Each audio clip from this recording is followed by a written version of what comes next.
Pour ce premier cours, nous allons d'abord nous intéresser à la naissance de la langue française.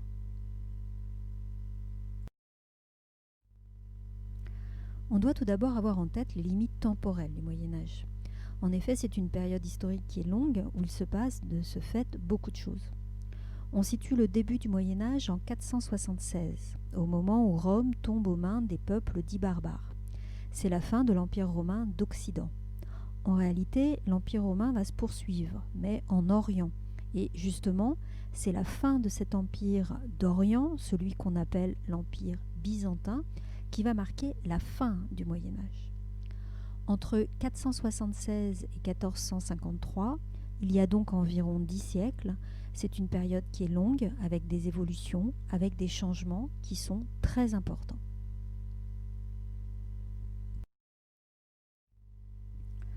Pendant cette longue période, on va donc assister à la naissance d'une langue, le français.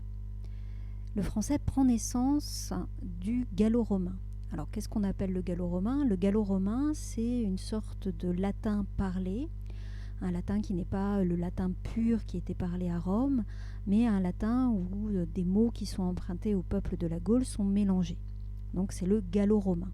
Ce gallo-romain, il va être parlé en Gaule jusqu'au IXe siècle, et à partir du IXe siècle, on va vraiment pouvoir distinguer une langue qu'on va appeler le français, parce que les structures grammaticales, le vocabulaire ne sera vraiment pas du tout identique à ce qu'on avait auparavant.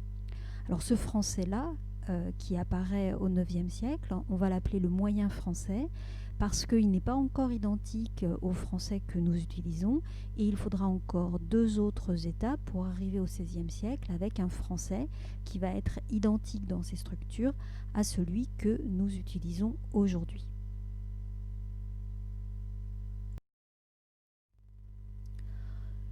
On date de manière précise l'apparition du français en tant que langue. En effet, il y a un texte qu'on appelle les Sermons de Strasbourg, où apparaît pour la première fois une langue qu'on reconnaît comme étant du français. Il s'agit d'un texte d'un serment, donc un serment qui est prononcé à l'oral par les 3 fils de Charlemagne. On va voir pourquoi.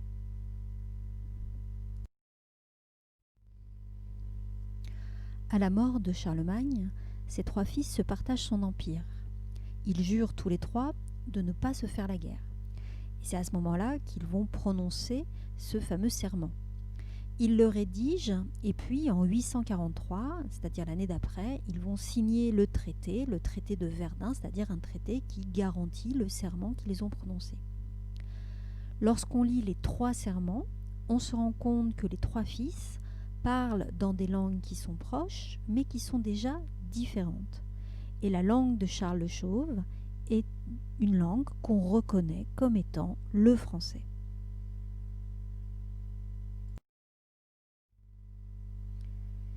Alors pendant cette période qui va du IXe siècle jusqu'au XVIe siècle, l'ancien français puis le moyen français est une langue qui n'est ni codifiée ni unifiée. Alors qu'est-ce que ça veut dire ? Une langue codifiée, c'est une langue où le lexique et la grammaire sont fixés. C'est-à-dire qu'en ce qui concerne le lexique, c'est-à-dire le vocabulaire, il y a un dictionnaire qui vient dire précisément quel est le sens de tel ou tel mot. Pour la syntaxe, c'est-à-dire l'ordre des mots dans une phrase, il y a des grammaires qui viennent donner des règles de grammaire et évidemment des règles également d'orthographe.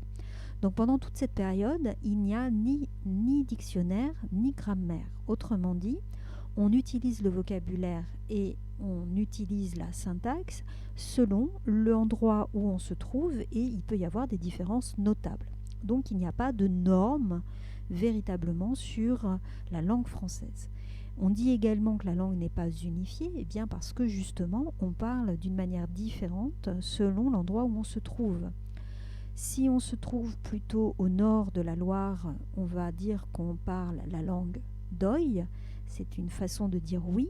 Et puis si on est au sud de la Loire, on va dire qu'on parle la langue d'Oc, Oc étant l'autre façon de dire oui. Donc vous voyez qu'entre ces 2 manières de dire oui, Oc et Oï, il y a une grande différence.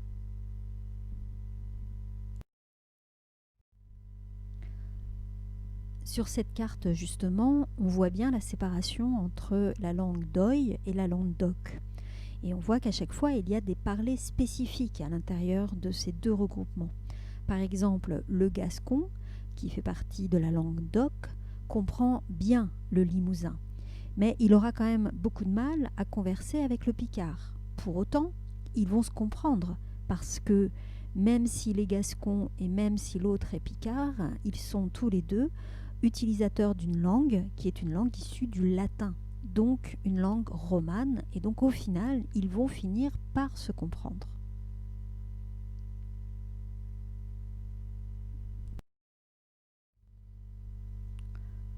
En conclusion, on comprend que le français du Moyen Âge est une langue qui est essentiellement parlée. Elle n'a pas de règles d'orthographe, bien sûr, pas de règles de grammaire et même pas de dictionnaire. Autrement dit, on ne peut pas l'utiliser comme une langue officielle et cela explique que tous les actes administratifs sont rédigés dans la seule langue qui possède véritablement et grammaire et dictionnaire, à savoir le latin.